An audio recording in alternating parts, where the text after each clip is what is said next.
میں ڈرنا کسی کو نہ، اللہ تو سوال تے میں ضرور اہل سنت نہ مسلک چھوڑ کے کچھ اور بن میں آیا، انہاں کو میں ایڈا تنگ ہاں،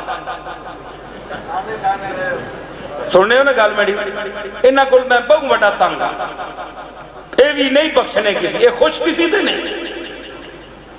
انہاں نے ہر جزی ہر گل تے جب تک ایمان نہ آنا پاوے اس دا قرآن میں ثبوت ہے وے، حدیث ہے وے، نکیاں نکیاں بنائیاں یا گلاں اس تے ایمان نہ آنو تے او اہل سنت وچ نہیں۔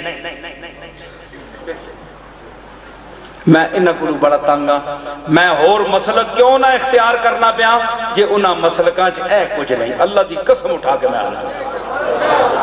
نہیں تو میں کوئی اور مسلک کو اور پاسے منہ کر بھی آیا،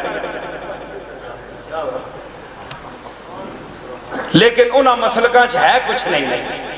کسی چ گستاخی ہے، کسی چ وعدہ ہے، کسی چ گھاٹا ہے، یہ اہل سنت دا مسلک پرانا ہے نے، اس دے دور دے جڑے موجودہ لوگ ہیں انہاں کولوں بچو، جڑے اے جیاں گلاں کر رہے ہیں، جڑے اللہ کولوں دور کرنے، انہاں اہل سنت تو پکڑو جڑے غوث پاک نے توحید بیان کیتی، او اہل سنت، جڑے خواجہ غریب نواز معین الدین اجمیری نے توحید بیان کیتی، او جڑے اہل سنت ہیں، حضرت نظام الدین خواجہ قطب صاحب، حضرت محبوب الہی، اے جنہ اولیاء اللہ توحید بیان کہتی، یہ اہل سنت ہیں اور ان اہل سنت کے ہم غلام ہیں، آج بھی